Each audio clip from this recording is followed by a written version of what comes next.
It's that time of year again. The leaves have fallen, we're getting more snuggly as the temperature drops, and folks are starting to go absolutely apeshit over Christmas presents. Maybe you want to get something for the video game enthusiast in your life, but those big CeX stores fill you with dread every time you approach the doors. Well, fret no more. I've got 15 tips to help you find the perfect video game prezi for that someone in your life who spends all of their spare time in their bedroom behind closed doors. If you're ever lost about how to find a good game for your loved one, look no further. Hello fellow gamers, and this is the unofficial CeX Buyer's Guide.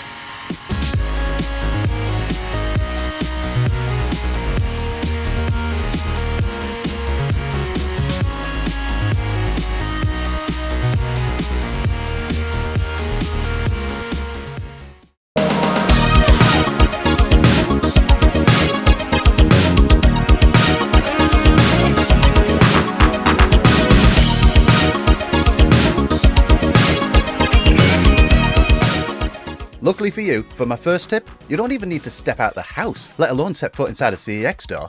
If you know what game you're getting, you can save yourself the hassle of getting into town and having to deal with, people, by checking out CeX's website first. The stock for every store in the UK is on there. You can perform a quick search for what you're after and use their store checker to find whether any store near you has it available. It'll even show you where they are and what the outside of the stores look like, so you know what you're looking for.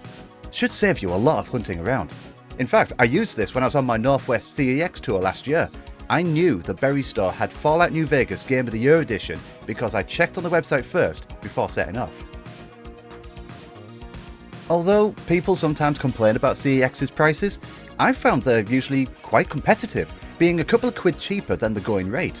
For common games, they're actually not a bad place to shop at. All the better if they're in good condition on the shelf, right there in front of you. For rarer titles, however, it can be hit and miss, so there's no harm in comparing the price of the game on places like eBay. There are times when you could find a better price or better condition game on there, and they could also include the manuals and any extras that were included with the game when it was released. It's certainly a better option if all your local CeX offers are battered up copies. Speaking of comparing prices, it's not a bad idea to compare against new copies as well. There are some rare occasions where a game, second-hand, is more expensive than it is brand new and sealed. An excellent example of this is Minecraft on the Switch. In CeX right now, it's 28 quid second-hand, but it's only 20 quid in Argos, on Amazon, on Very, all brand new and sealed. With popular modern titles, it's always worth comparing, not only with other second-hand markets, but with new sealed copies as well. If you find that the game that you're after is quite far away, you still have the option of ordering online. You could even have it delivered right to your door. The thing is though, you charge delivery for every item, 3 quid each in fact. If you're ordering a fair number of things, that delivery charge quickly adds up. It doesn't even matter if multiple games are sent out from the same store, the delivery charge for each of them still stands. If you've got a CeX store nearby, I strongly recommend that you have them sent there instead. Delivery to another store is completely free. So, you finally found yourself inside a CeX store. Perhaps you've ordered online for store delivery, or the game that you're after is already there. What now? Well, there are still a few more things to look out for. If you're going for a cartridge game, you've got the option of buying them either boxed or unboxed, and they're priced accordingly, even on their website. Unboxed Nintendo carts are very common, as a lot of the boxes back then were made of cardboard, and many of them haven't stood the test of time. Sega games, however, came in plastic cases, so unboxed Sega carts are less common. If you're sure you're okay with going unboxed, that could mean a substantial saving. And personally, I'm usually fine with getting them unboxed, but if you're getting them as a gift, they'll probably prefer the game to come in its original box. Disc games, however, always come in a case. Carts can take a battering and still work fine, but discs are much more sensitive. Now, not every game that gets sold to CeX comes in a case, so the stores end up with plenty of discs with no cases.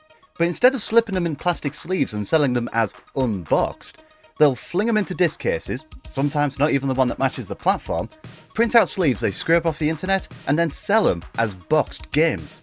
They even do this with some of the more premium cartridge games too. My advice for everyone, and I mean everyone, is to avoid these reprints at all costs. Even if it's the only copy in your local store, don't get it.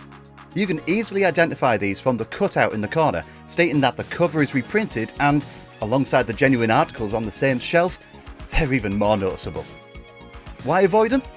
Well, besides the fact that it's illegal to reproduce these sleeves, it's a surefire way of knowing that the game absolutely will not come with a manual. It's going to stick out like a sore thumb alongside the rest of someone's collection, and, well, if the game case itself hasn't survived, who knows what the disc has already been through. So, now you know to avoid the reprinted covers, you should be checking out the other games on the shelves. Sometimes you'll find that there are more than one copy of a game on the shelf. You don't simply want to just pick one up and head straight to the counter. Compare all of them. Do some of them appear a bit sun-bleached? Are some of them a little more beaten up? Are the cases torn or cracked? Go for the copy that's in the best condition, because at the end of the day, that's the one you're going to be taking home. And if none of them look any good, there are always other stores. But the condition of the box isn't the only important aspect to a game collector. Having the manual included is a huge bonus. In many CEX stores, though not all of them, only the game cases can be found on the shelves, with absolutely nothing inside. So you've got no idea if the game includes a manual or not. You wouldn't find that out until you take the game to the counter. The manual doesn't even add anything to the price either, so if you'd rather the manual be included, there's no shaming saying no to buying the game when you find out it doesn't come with one. There's been plenty of times when I've decided not to buy a game because it didn't include a manual. The first time I tried buying Stubbs the Zombie on Xbox, for example, it didn't have one, and at the time that game was over 50 quid. So as you can imagine, I didn't get that. So, you've picked your game. It's in its original case, and it comes complete with a manual. Great! But maybe you could get a little more bang for your buck. Game prices change all the time, up and down, so you may find a game you're after in a CEX store with a higher price than what you saw on their website, or perhaps lower. This can happen sometimes, given the flexible nature of the gaming market. Some games on the shelves could slip through the cracks and not have their label replaced yet with a newer price, and this can work in your favour. In my experience, CEX will offer you the lowest price, either what's on their system or what's on the game label itself. And there have been a couple of times where this has happened to me, and each time I've been offered the lower price. So it's always worth looking for a game with a cheaper label on if you can. While we're on the topic of mispriced games, in some rare cases when a game is being labelled, the price for the wrong version of the game might have been used. A version that's considered to be a special edition, maybe it's a day one version or a steelbook or comes with an extra like a DVD or soundtrack, might well be given the price of the regular version instead. This may not even be down to human error either. It may simply be because CEX didn't have the game on their system at the time it came in, and this is the closest they could get. If you spot this, you could make a huge saving, as you're getting a version of the game with a few extras at no additional cost. I've seen this happen a few times, and I've been able to get special steelbook versions of games at the same price as the regular ones. They're definitely worth keeping an eye out for. So you've picked your game, and you're queued up at the till. There are a couple of other things you need to be aware of. If you're buying a cartridge game, you need to know that there is such a thing as fake cartridges. Poorly made, unofficial reproduction carts that tend to not work very well. My tip on this is that, well, typically you needn't have to worry about fake carts at a CEX. I mean, I've certainly not seen one yet. But while they do everything they can to turn down counterfeits whenever they're handed in, some could still slip through the cracks. Now, I can't tell you here and now how to identify every fake cart that's out there, because, well, there are loads of different types, but if you're not in the know and it seems legit in the store, you should be fine to just go ahead and get it. You can always double check online when you leave the store or when you get home. If it turns out you did get a counterfeit cartridge, this next tip should come in very useful. With every purchase you make, CEX offers a 48-hour unwanted product return policy. Return it within 2 days and you get a replacement or a refund, albeit as an in-store voucher. Beyond that, there's a 30-day refund policy should the game not work properly, and they also offer a 2-year warranty on everything as well. So if the game develops a fault outside of scratches or problems with your own console, or if it even turns out to be a fake, they'll strive to replace it or give you a refund. Now, yes, games can be cheaper elsewhere, such as on eBay, but with places like those, it can be a pain in the arse to return something and get your money back. So, needless to say, you've got a fair bit of leeway should the game you buy at CeX develop a fault, and this also includes console support there as well. If it conks out like 23 months after you bought it, and it wasn't because you decided to hack it or anything, you can take it right back and get it either replaced or your money back. And that is not too shabby. So you're at the till with your game and are ready to pay. Typically, you won't see the condition of said item properly before you buy. You might have only seen what its case looks like or peered at it behind a glass cabinet. You'll only get a chance to see it properly when you're at the counter and the staff get it for you. Be it a cartridge game, a disc, or especially a console, ask to inspect it before you commit to buying. With a cartridge or console, there may be undesirable blemishes, dirty contacts, or evidence of ill treatment that you may not have seen through the glass cabinets alone. And with disc games, you have absolutely no idea what the condition of the disc is until you're at the till. Ask to inspect it. Does it look beaten up? Is the bottom of it scratched to all hell? Is there any evidence of disc rot?